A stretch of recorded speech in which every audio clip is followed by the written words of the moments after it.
Good evening and welcome to another episode of Unstoppable Overcomers. I'm your host, Dorothy Graham O'Dell, for this evening. And I have my amazing friend here, Angel from Sports Faith. She's helping us here. We are on location in Phoenix, Arizona, actually Mesa tonight, Mesa, Arizona. And you would think that it would be nice and hot out here, but I'm in a sweater. But enough of me complaining about the weather, because I am super stoked to bring onto the screen Mr. Michael Gier. Welcome to the show, Michael. Good to be here. Thank you for having me. Absolutely. I just wanted to say thank you, so much for taking the time to be here with us. I don't know if you guys follow Michael at all, but Michael is an award-winning executive producer, director, and out from California here. And I'm just super blessed to have you here. Actually, Angel's like, how did you get him on your show? I said, I have connections. Yeah, Dr. J. Royster.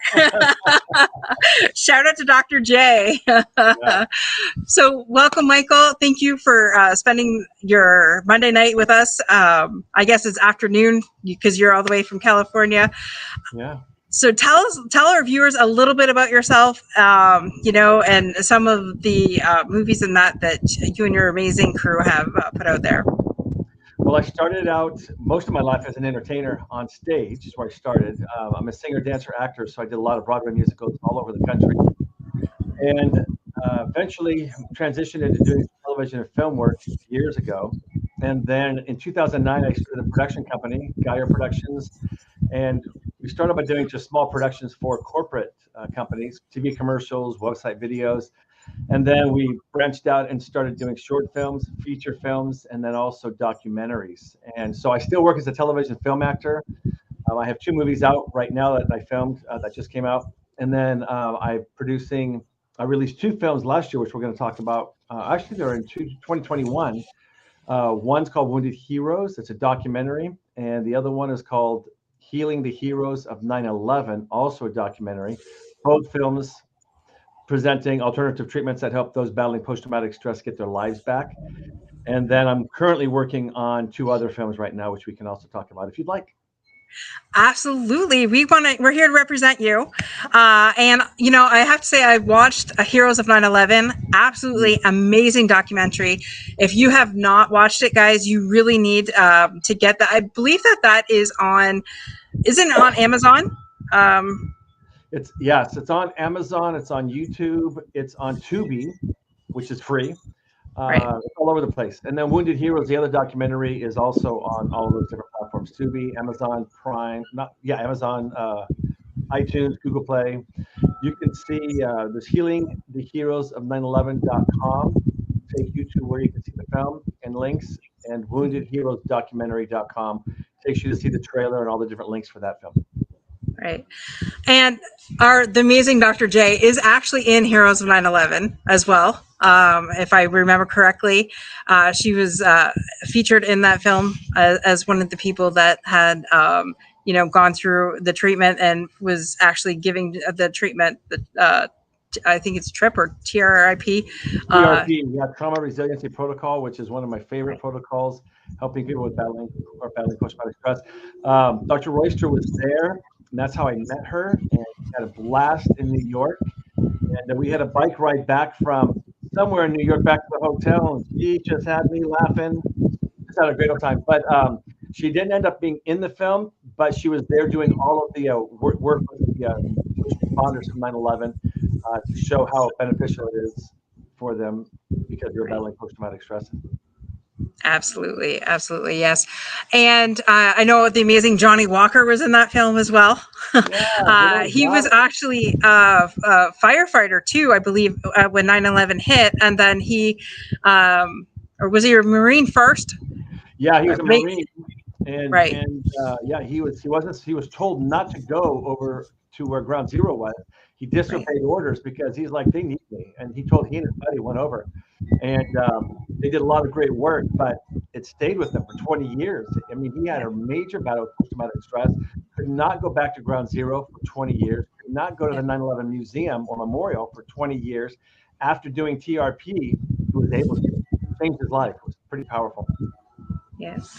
So, guys, if you're out there, if you're a veteran and you really need the help, especially with your PTSD, definitely we have connections to get you that. We can connect you with Dr. Royster with that as well.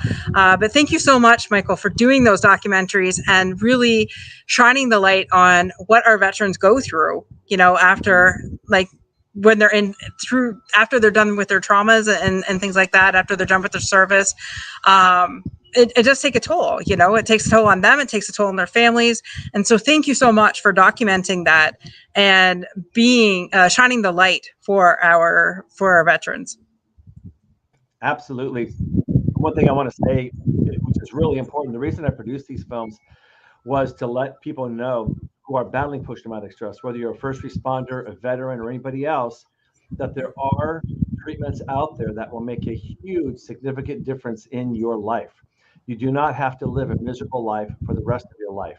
And we prove that not only with the alternative treatments that we feature in the films, but the many people who I interviewed in the films, some of them who were suicidal, some of them who had tried to take their lives by suicide, they thought literally they'd have to live a miserable life the rest of their lives. And that was before. Then they found an alternative treatment that is featured that literally changed their life so much so.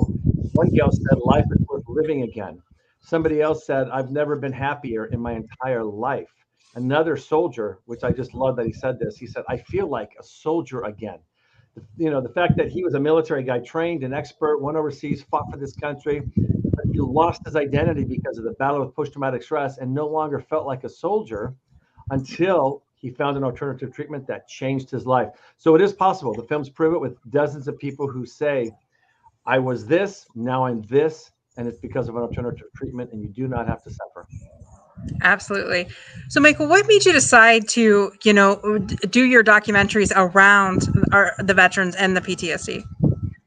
So it wasn't something I was planning to do. So I had a film that I wanted to produce called Wounded Heroes, and we had the screenplay written, and this was years ago, and we were going to produce this film, but I didn't know anything about post-traumatic stress, and I was interviewing and meeting people just to learn more about post-traumatic stress before I produced and directed this other film.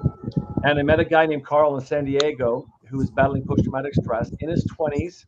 He was a medic, and he only remembers the people he lost. He doesn't remember all the lives he saved. And the poor guy was on 16 different medications, down from 18.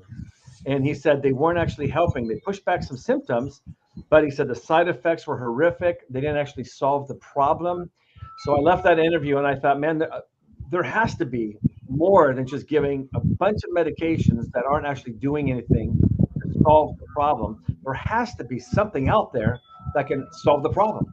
So that led me on this 3-year journey of doing research and all these interviews all over the country. And we found amazing treatment options that do solve the problem. And so it happened because of Carl's interview. And then now that that film is out and it's been showing all over the world and we've been doing screenings all over the country, we now are going back to the original screenplay that I wanted to produce all those years ago. And now we're raising the money to produce that so that we're going back to our screenplay. And the screenplay now will have, there's been many films done about post-traumatic stress, but this one is the first time that a film is going to feature a successful treatment that does work. We're going to provide a solution in this film. So it's a theatrical film with actors, but the audience is going to actually see real life solutions in the film. So if they are battling post-traumatic stress, they're going to see, oh, wow. So maybe I can get help after watching this very fun, dramatic film. Right. I love that. I'm just going to take a quick minute to go to our audience here. I just want to say thank you so much to Brenda Warren for joining us. We have a couple LinkedIn users. I'm sorry, I don't know who your names are. We thank you for being here. Tammy Laird, of course, thank you so much from Angels 14 and 22-0 for sure.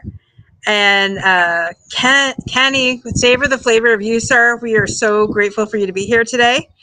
And of course, it wouldn't be a show without the amazing Melody Beliveau from Massachusetts. Thank you so much. And I just want to thank all of our veteran supporters and veterans that are in in the comments, because Tammy herself is actually a veteran as well, and has helped with 220 with the protocols with them. So actually, thank you so much, everybody, for joining us in the comments. We do appreciate you. If you have any questions for Michael, please put them in the comments. I kind of forget to ask that question sometimes. I know there's burning desires, especially now that we have an award-winning executive producer, film director here, where he's in the house. Let's get the goods on what it is that I am so.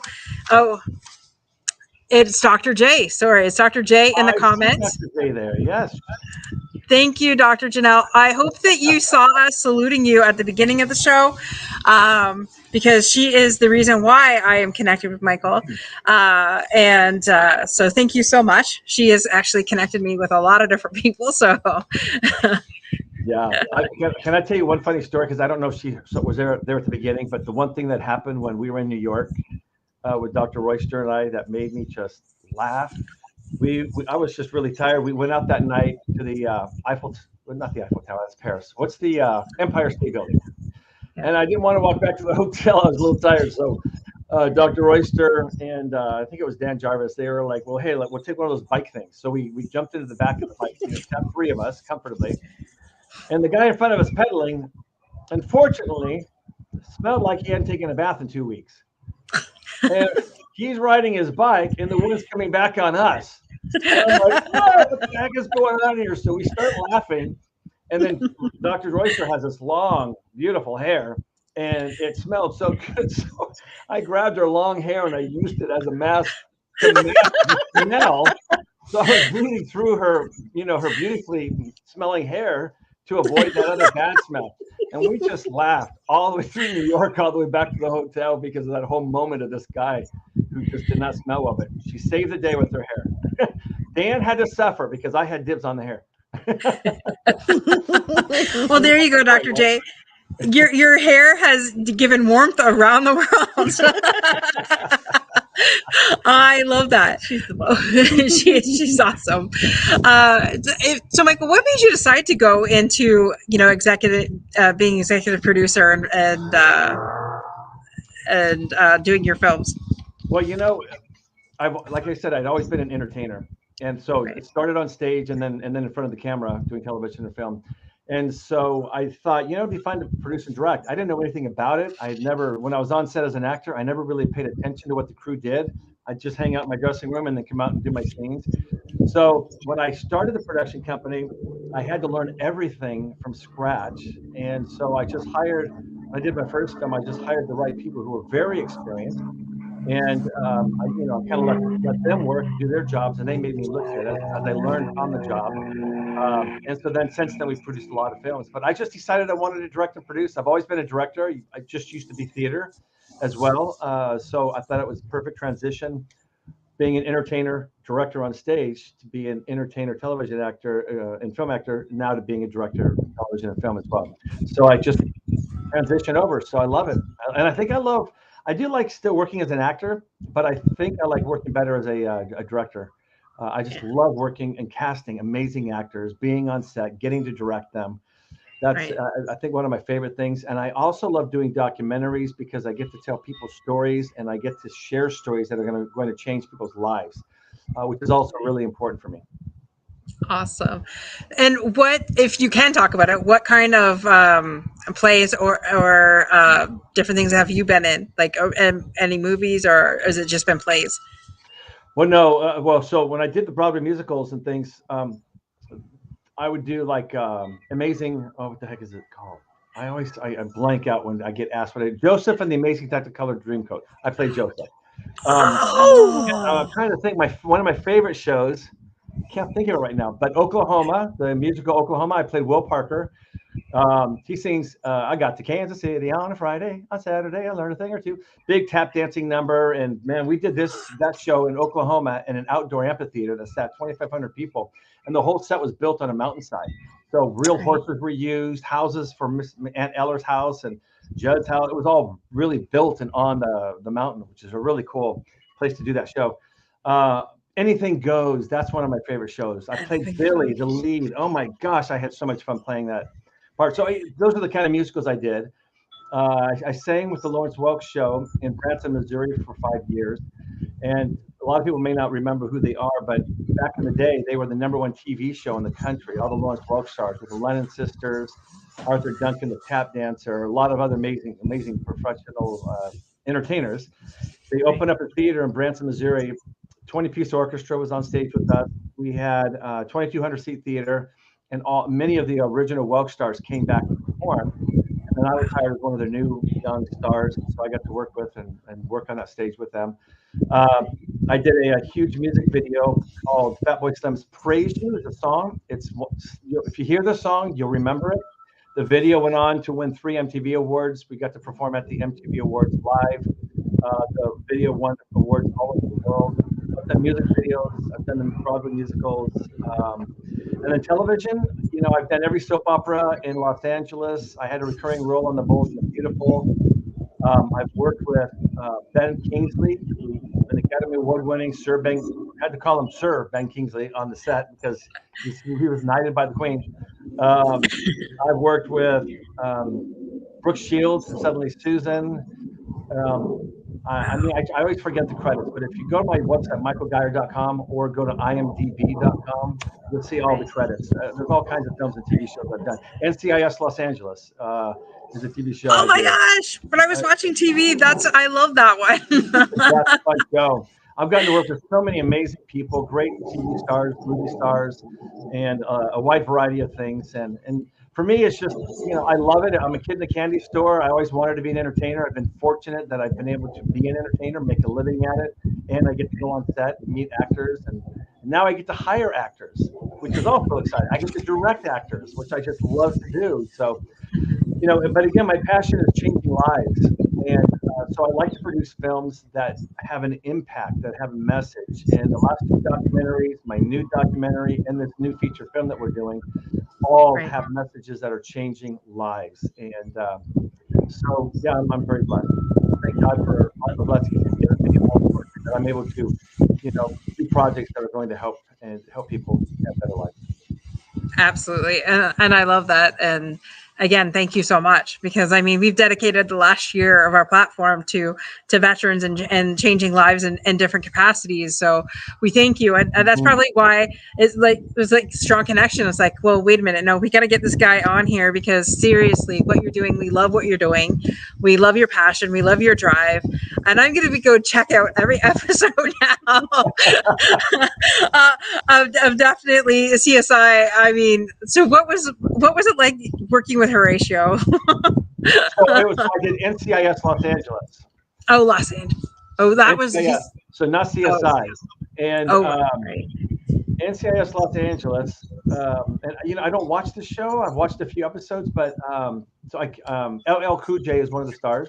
Yes. And I forget who his co-star is. Another wonderful actor. But yeah, it was great because in that particular episode I die on the show, and so that was a lot of fun because of the special effects. Some guy grabs me from behind and splits my throat. And it was all part. We filmed all of it. I get in the car. I have all this evidence because I was a private investigator. I have all this evidence that I found doing my job as a private investigator, and because I had all this evidence, that's why they wanted to take me out. And so the guy grabs me from the back, and the camera shows him doing whoosh, and it was just like a little ink pen that had blood, red something on it. So when they did this, it was just a little red like ink pen. But then when they showed me dead, they had to put me into special effects, and it was amazing. They put this thing on me, and when the guy was done painting it, and then they had a gallon of blood that they just poured all over me and down my shirt. It was amazing. Being there, special effects, I looked like I was a dead guy who had his throat slit, and it was pretty amazing. To this day, I've got amazing behind-the-scenes pictures in the makeup room with them putting on the makeup, and I would just act dead. And even while he's putting on makeup, I looked like I was dead. It was really funny, but yeah, so that was a lot of fun being killed. They do make it look so real. Back when I was watching that on a consistent basis, they make it look so real. and especially when they're in and doing the autopsies and, like you said, like splitting it Yeah, open. yeah. Um, like seriously, I would love something like that. Who knows? Maybe that's the next thing. I produce these shows and then maybe acting. I don't know. I did a little bit of modeling locally for some charity events that we had. So who knows? Who knows what God has in store? Isn't that the truth? Yeah.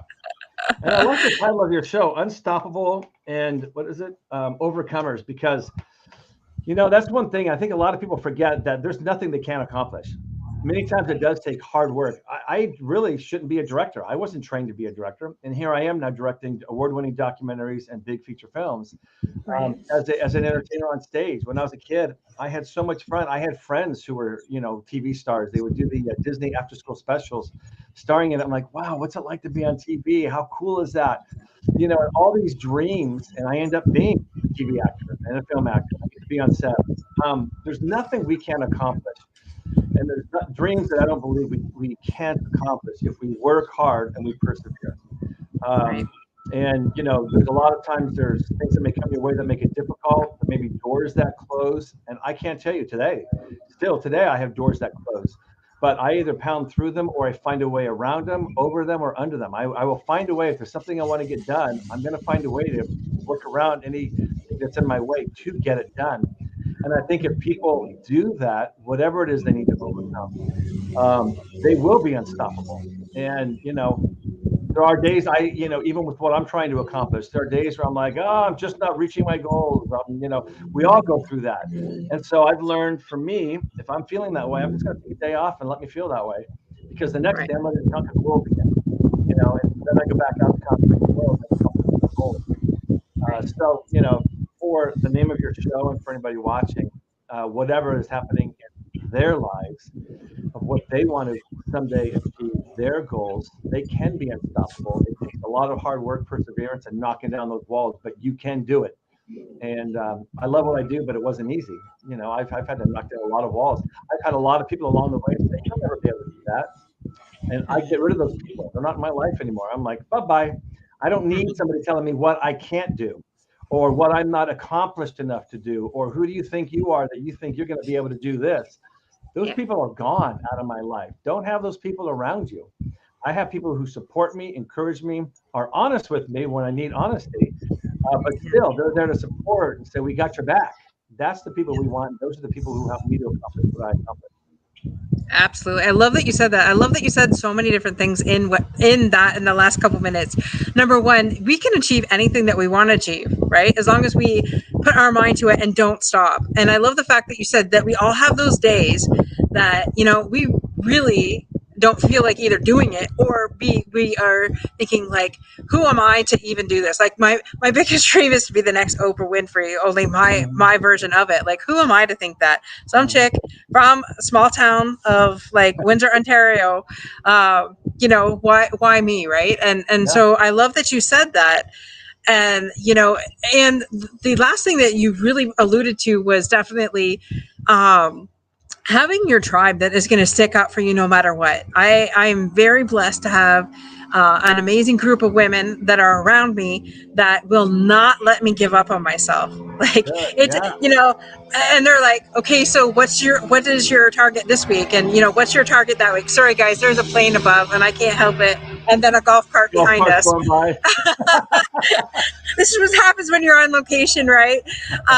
So, and that's what we all need. I think we all need a support system that is not going to allow us to give up on us when we all have those moments.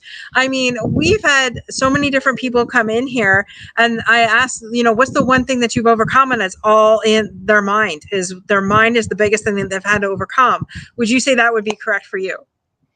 Yeah, I think so. Because I think a lot of people, thankfully, I don't have this too often, but that negative talk that we tend to have as human beings, of, the bad guy on our shoulder saying, like you said, you can't do this. Who do you think you are? You're from a small town. You're whatever it is, your voice is telling you. And yeah, but you know what? I love to read the Bible. I love to pray. I love to trust that God's got a plan for me. And I love to go forward and do things regardless of what my little voice may be saying sometimes or what anybody else's negative voices say.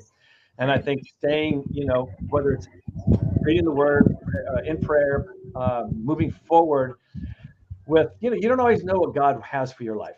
You know, some people say, God told me I should be doing this. Well, I've never had God tell me I should do anything. I have a very deep relationship with him. And, it's a personal relationship. It's not religious or religion.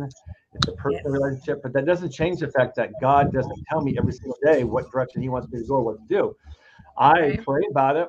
Ask God to open doors or close doors based on the direction he wants me to go. But I go for it based on what's in front of me and the best choices I can, asking God to close doors if he doesn't want me to go there.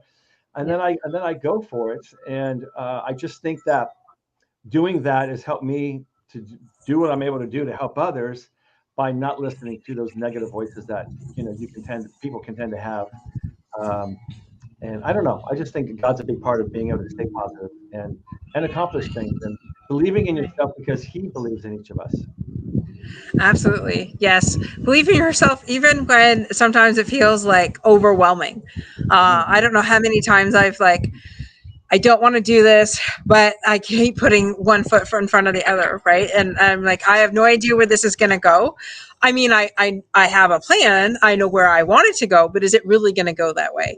Mm-hmm. And it was funny because I was talking. My biggest thing is I was reaching out to executive producers on Discovery Channel and that, putting the pitch out there for our veteran series, and thinking, okay, let's get these guys on Discovery, right? And I just got connected with a guy that actually has a Discovery Channel. It's Sunday mornings at 7, and it's I forget the name of it. Lord help me. I have it written down in the book. Is in the bedroom, and I can't go run that way and get it. But and he goes out. He takes, and actually Dr. J was on that show. He takes them out fishing, and Oh, yeah, they I know tell their him. story. Something about healing heroes as well, but I forget exactly what it is. Dr. J, if you're still listening, Operation Healing Heroes. Thank you, Dr. J. And so he got on Discovery. He's been on Discovery for 7 years, Yeah. and so he got picked up because they saw him somewhere else. Mm. Yes, Jay. His name is Jay. Yeah, Um, I know him. He's a great guy, and yeah, I yeah. introduced 22-0 Dan and Dr. Royster to him, and then Jay Garstecki, and then he had him on their show. Actually, he had a lot of the people that were featured in Wounded Heroes on the show. Saddles and Service, he had on one of his shows because he met them through my film.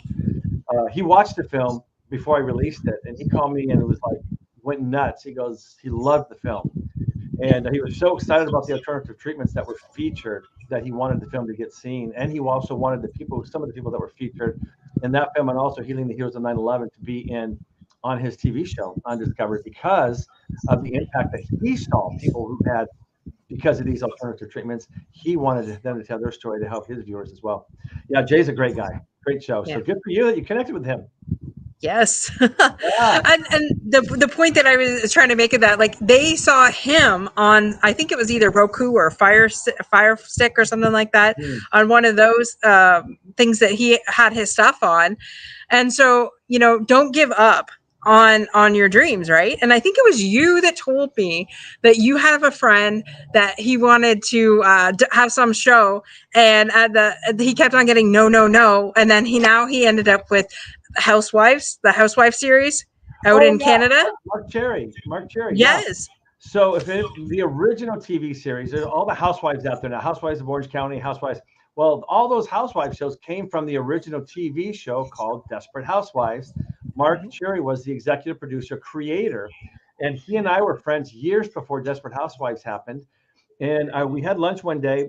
He had this script he'd been trying to sell forever and just couldn't get it sold. We had lunch one day and he finally got it sold because he had a new agent, and this new agent said, "It's a great script. We need to change how it's being pitched to the networks." So they made the change, and then ABC, I think it was ABC. We had lunch and he said, "Well, ABC or CBS, whoever it was that had it," he said they're going to do 6 episodes of my show and we'll see what happens. Well, we Right. saw what happened. It became one of the most popular, biggest shows in the world at its time. And Yeah. they did a number of seasons. And then since then, Mark's done all kinds of different TV series. But yeah, great guy. But he is somebody who did not give up. And he persevered and he found success because he didn't give up. He persevered. And then he ends up becoming one of the most powerful people in Hollywood. It was pretty amazing. Right. Absolutely. And so I think what we can all get out of that is just don't give up. You know, even though right now it kind of feels like, okay, you know, you want to give up because you've tried everything. Don't, because look at that. You could have been the producer of Executive House or Desperate Housewives, or you could, you know, have your own film like Michael has, like Wounded Heroes, and The Heroes of 9/11. I mean, definitely two amazing documentaries that you want to go see. And thank you for putting them out there, Michael. Absolutely. You know, and helping our veterans get the help that they need. And I love what you said, you know, you're out here just changing lives. So what's next? What are the next? You said there's two more movies coming out. What is the next two movies that you're in the midst of? So we're doing one. I'm working with an organization called Soldier Strong. They're an amazing organization that does amazing things to help veterans. And I'm doing a film with them, which is called The Heroism and Resiliency of 9/11, From Tragedy to Triumph. And we're releasing it on the 25th anniversary of 9/11. So that's 2026. So it's 2 years away, but we've already been working on it. I worked on it all last year and going to be doing a lot more interviews this year. Been to New York a number of times, going to be going to Washington, D.C. soon. But we're just showing a lot of stories that haven't been told before, a lot of stories that people don't know about. And we're showing the positive things that came from 9/11, despite the tragedy. And we're relating it to people's lives, saying no matter what you're going through or what you've gone through that is traumatic, there are positive things that can come from that tragedy. And there are so many examples from 9/11, from that tremendous tragedy of loss of life and all the other things that took place, that there are many beneficial things that came from that negative event. And so I've got amazing people in this film. Yeah, so I'm really excited about it. It's a big job and it's a big project, but we've got plenty of time to do it. And I've had some amazing interviews with amazing people and just real true heroes. Right. Absolutely. And again, thank you so much for, you know, putting these films out. I'm just going to go to the comments again for just one quick minute here. Dr. J had said, "Aw, love you guys. So honored to help those who served." He's hilarious. He called a meeting of a bunch of random people having breakfast. Oh, that was when you were telling your story about using her hair. And she said that she saw Wounded Heroes 5 times. So definitely a movie. That's right. Yeah, she told me that. It's pretty amazing. Yes. Yeah. We're gonna have a movie night. Maybe we should have like a movie night and just play these movies and just really you know, bring honor to what you've been doing. I mean, that would be absolutely amazing. We'll set it up, and I don't know, maybe we'll get a. I don't know if you can do a projector with that stuff, but we'll think of something. You know, we can do a Zoom. We can do a Zoom screening. I've done that before. We've had hundreds of people join us for Zoom screening, and then we do a Q&A afterwards.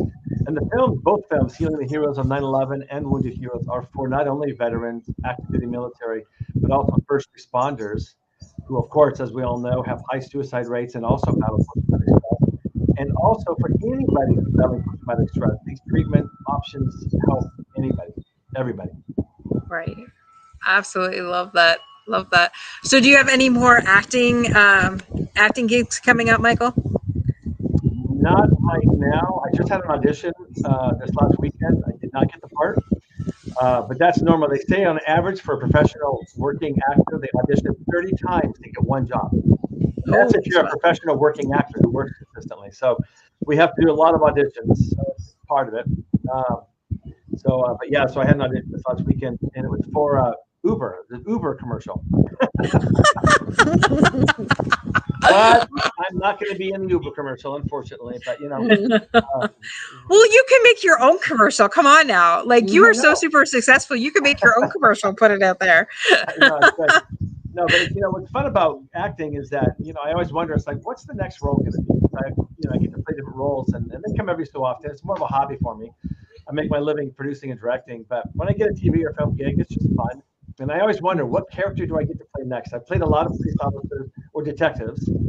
I've played a lot of bad guys. I played a serial killer. I played a child molester, I'm sorry to say. I played a really mean general, military commander. A lot of different types of roles, and I have to say I enjoy playing the bad guys more than anything, just because they're so different than me. I feel like every time I play a detective or a father or whatever, it's like those are boring.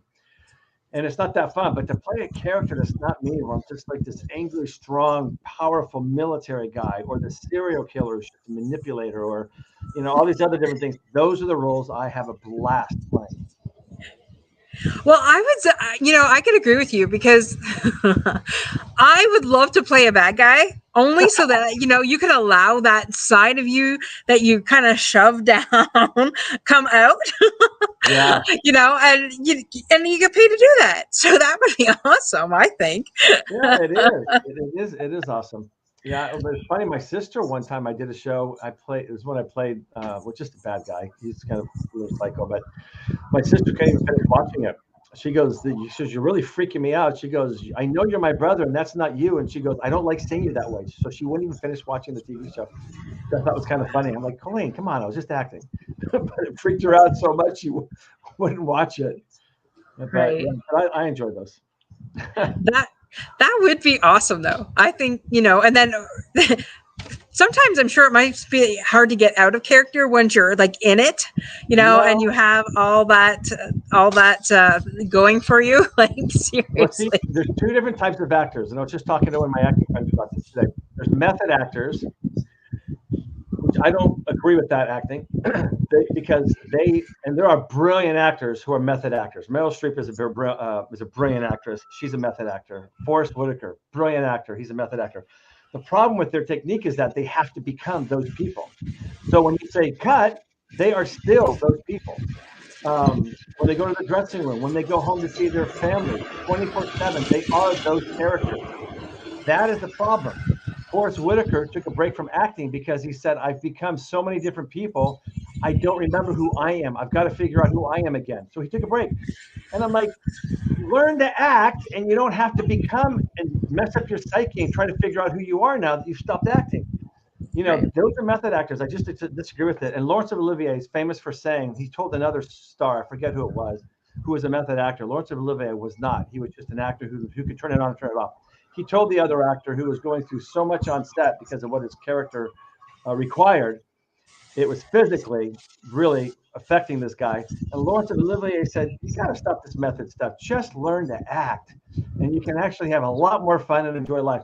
But it's true. So no, I play these bad guys. I can do a scene where I'm crying, and which I've had to do many times on camera. Whatever the thing is, when they say cut, I'm not still crying. I'm not still thinking about whatever. I'm not still a serial killer or a child molester or whatever else. I'm an actor. I stop acting. I go back to being Michael Gier. And then when they say, "Okay, and action," I turn on the acting, and then I go back to playing the character. So no, I have no problems turning it off. And I think actors who learn to act can turn it off. You don't have to be that person 24/7 to do a good job. Right. Well, that is true, and that's why you're the actor and I'm not. I'll get off your soapbox. That's my little soapbox. But. Yes. I'm going to have to get, I used to watch Bold and the Beautiful a lot, growing up. It's been a while since I've watched it.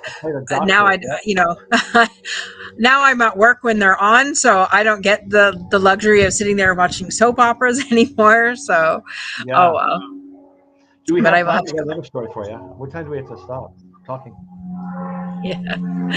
Well, it's getting the interview. I'm sorry, what was that? I know you hear the plane. What time do we have to stop the interview? Yeah. There we go. So we are headed towards the fundamental part of our show. So this is normally when Kimberly would jump in and take over, but Kimberly is actually driving here to Phoenix to meet us. She took the long way. She started off in Illinois, I think, and is headed this way. So she was in New Mexico, an hour or so ago. She brings her apology. She wished she could be here, but unfortunately, she's on the road. So the fundamental section, actually I'm going to bring Angel in here tonight to be with the fundamentals of the show too. And let me put the screen this way so that we could so normally I'm going to let you into the screen here. Okay. All right. I don't know if anybody can see her. No, probably not. Probably not. They don't want to see me anyway. I don't know. The sun's going down, guys. We apologize. There we go. Get closer to the screen. So Angel, what is it that you do? Okay, so I do a lot of things. I'm the CEO of Sports Faith, which is an operations system that we do for online. We do podcasts. We have stories that we share of people's story of faith and sports all around the world. And so one of the things that we're doing right now is we're here at the Super Bowl. As I brought my dear friend Dorothy here to go ahead and help us with Roman Gabriel's Sold Out Youth Foundation to help kids stay off drugs. Very nice. So yeah, we're not only helping veterans, but we're helping our children. And I think when Roman was on our show in December, he had said something like 300 kids were dying by a day with fentanyl for sure, and other drug related stuff too. But yeah, so that's why we decided that we were going to come here to Phoenix and support Roman. So we're excited. Like tomorrow's the football. We are. Tomorrow's the football camp for the kids. Yes, we have a free football camp. If anyone's in the Phoenix area, give us a holler. Check us out. Dorothy will put the information probably out there on our site. But we have an opportunity for you to come and work with Dan Minucci and a few other NFL players who of the past, long in the tooth, but they're great guys, and the opportunity to learn more about our programs. And anyone can participate this week by checking out our websites. Awesome. So thank you so much for being here, Angel. She didn't know that I was going to drag her into the fundamental section tonight, but that's okay. So now we go on. So a little bit about fun that we do, or what are your three core fundamentals? So what are three things that, if you leave the world tomorrow, what are the three things that you want people to remember you by? So who would like to go first? Go ahead, Michael. Okay, I'll start with one. Number one, leave a good footprint.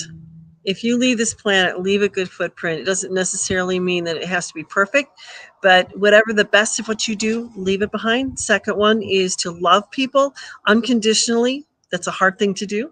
And the third thing is give a little bit of whatever it is that you have in your heart. It could be a smile. It could be drop $1 in somebody's coffee cup. Make sure they're okay. Call someone. Call your mother. Everyone call your mother today. Yeah. And the last part is just be good. Perfect. And I apologize, Michael. I can hear you because of the plane, but I hear that you have another story. So if you want to tell the story first and then the fundamentals, it's up to you. I'll go to the fundamentals. Okay. So that's tough. So I think what I want people to remember about me is just that my passion for wanting to see people's lives change. Because that is what I live for. That's what I enjoy the most. And I have an amazing wife. So one of my other passions is just spending time with my wife. And I think that's something else that's really important. And that's just not taking your family and friends for granted. I've lost some family members recently, to death. And one was an overdose, fentanyl, by the way. And, when we were all there, the whole family was there. I got up and I talked about the importance of us, we say, hey, see you tomorrow, whatever. But many times that tomorrow doesn't come. And I think we forget how quickly life can be gone, even our own. There's no guarantee my next breath's coming. So we all need to not take each other for granted, especially those that we love. And that's why, as you said, call your mom, call your dad, call your brothers and sisters. If you've got a problem and something friction between you, find a way to resolve it. Now I do also think that if you've got family members who are just,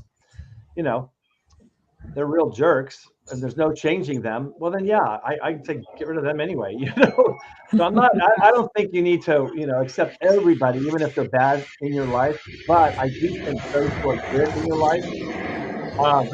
life, we definitely need to make sure you don't take them for granted. You need to make sure that you're in contact with them. You let them know that you love them, or your friends, that you appreciate them, that you're thankful for them. I think that's really important as well. It would really be funny. You guys are on a golf course if they decided to water right now. you just have golf courts going by, but it would be great if the sprinklers came up. I know. I am just like my mouth and Ethel, right? My mouth is like the desert right now, and normally I would have had like my bubbly, but I don't even have my bubbly with me tonight. So bubbly, see past episodes and come sponsor our show. We would really appreciate that. But yeah, they should throw us a beer or something. Oh, there you go. Right? We're on vacation, so I really want to hear your story, and I do apologize for cutting you off. I didn't hear you because of that plane.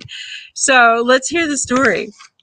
Well, it's not a big deal. It's just that I've got, all these different things. I've got a million stories, but you were talking about The Bold and the Beautiful, which reminded me of General Hospital. Do you remember General Hospital? Oh God, yes. and it's still on the air. And when I was a kid, my mom watched General Hospital, and she got me hooked as a teenager. And so after high school, I would come running home as fast as I could just to watch the rest of General Hospital, especially the Luke and Laura days. If you remember the Luke and Laura days. Luke and Laura, yes. We grew up with Luke and Laura. Oh, yes. And when I came to LA as an actor, I wanted to be on General Hospital. And I got on every other soap opera in LA, 5 different soap operas, except General Hospital. And then finally, just a few years ago, I got on General Hospital. And I was so excited. The casting director is a really nice guy, and I know him, and just wonderful guy. But when I went in for the audition, I went to the elevator, and I look over, and it was Anthony Gier, whatever his name is. It was Luke of Luke and Laura. And I'm like, Anthony? He's like, yes. I said, oh my God. So I've been watching you since I was a high school kid. I've been on every soap in Los Angeles except General Hospital, the only soap I ever wanted to be on. Finally, after all these years, I'm going up to see Mark for an audition. And so he and I got to talk on the elevator ride up. Really nice guy. So, but it was just really cool as a young high school kid, not knowing that someday I'd actually get to meet Luke of Luke and Laura when I was going up to audition. And then I got cast and I got to be on set, the General Hospital set. Of all the sets I've been on, I was the most excited about being on the General Hospital set and filming that day. So yeah, that was a lot of fun. That's my story. I love that. So have you ever been on Days of Our Lives? Because that was one that like faithfully, that my mom still watches that. Yes, and already like, is Stefano dead yet? Like, seriously, I mean, the man has died 10 times and come back. Yeah. He's like the Phoenix. I get that. And actually, I kind of think he's like my alter ego, because sometimes, the crap that we go through in life, I think of him, is it Stefano Damaris, when we're going through that, like the Phoenix, he rises from the ashes. But like, seriously, how many times are they going to kill him? Or Marlena? How many times are they going to kill Marlena off? Like, seriously. And I've worked with her. She's such an amazing actress. I mean, she blows me away. She's an actress who I saw her working with Stefano, the actor who plays Stefano. I watched them do a scene, and he had kidnapped her child. He was threatening to kill the baby, or child. And she was begging him, bawling, crying. As soon as they said cut, she wiped the tears away, and she's talking and laughing, having a good time. They said, hey, let's do another take. And she said, okay. And action. She's pleading and crying. Again, I go back to that's acting versus method actors who would have to, when they say cut, they'd have to stay in that miserable, depressed, begging state because they don't know how to turn it on and off. She is an amazing actress who's learned to act. She can turn it off and on, and she's brilliant. I mean, watching her in person and then watching her when I watched the episode, she was brilliant. She's one of the most amazing actresses. It was a pleasure working with Deidre Hall. All right. Well, and you could tell that because, I mean, that woman can put the waterworks on immediately. Like, she could cry during an episode. I don't know how many times. My dad's like, would she stop crying? Like, seriously. Because my dad, when he was alive, would watch the soap operas with my mom faithfully every day. As a matter of fact, the week that he was passing away, he knew exactly. he was out of it, but he knew around what time the soaps were on, and he would mouth the word soap. So so he would watch the so if Days of Our Lives or any of them are watching, yeah, my dad watched you right to the end. And then the Thursday night was date night, which was The Bachelor or something like that. I don't know, but yeah.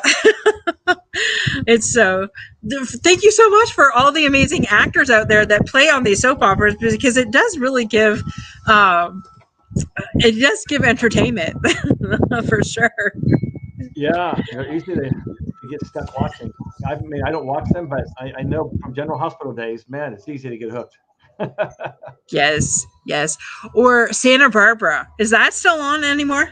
That one I don't think is on. I did an episode of Santa Barbara as well. I did everything in LA, but that one's gone. Most of them are gone now. I was on Passions, which is now gone. Sunset Beach, which is now gone. And then another big one just went to like a streaming platform. It's no longer on network TV. So yeah, they're kind of dying off, unfortunately. But I'm glad General Hospital is still around, and I think Bold and Beautiful and I think Days of Our Lives are the three that are still around. I'm not sure about Young and the Restless, but yeah. Anyway, I used to love Cruz on Santa Barbara. I used to have a biggest crush on him. Really, yeah. I don't know any of their real names. I did know Deidre Hall or Deidre from Days of Our Lives, but I'm just like they play really well, and that's another thing I want to bring up. My grandfather always used to have this saying: "They don't kill actors to make movies." So when you said that you died on NCIS, I was just like, "Well, that actually came to my mind." Was my grandfather always said, "Well, they don't kill actors to make movies, you know." So. Yeah, that's so true. Well, thank you so much, Michael, for joining us tonight.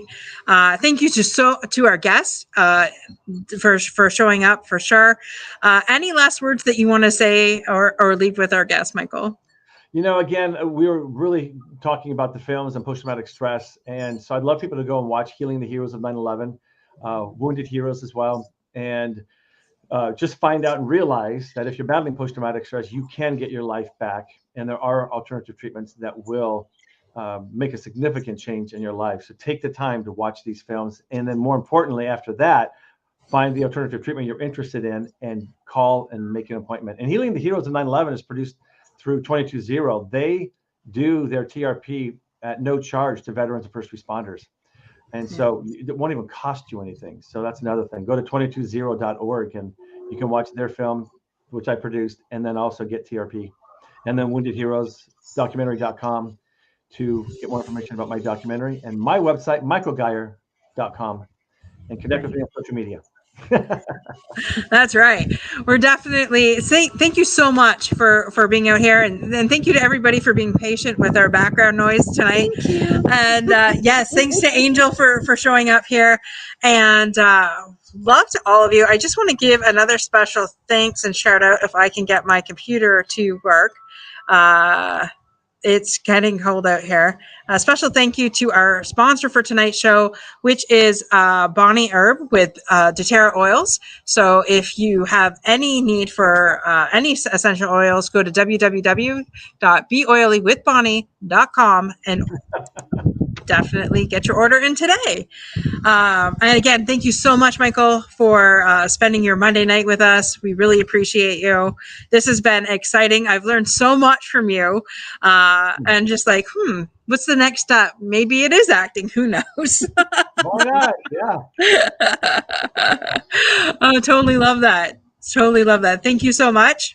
And everybody be unstoppable in all that you do. And we'll see you same time, same channel next week. Bye for now.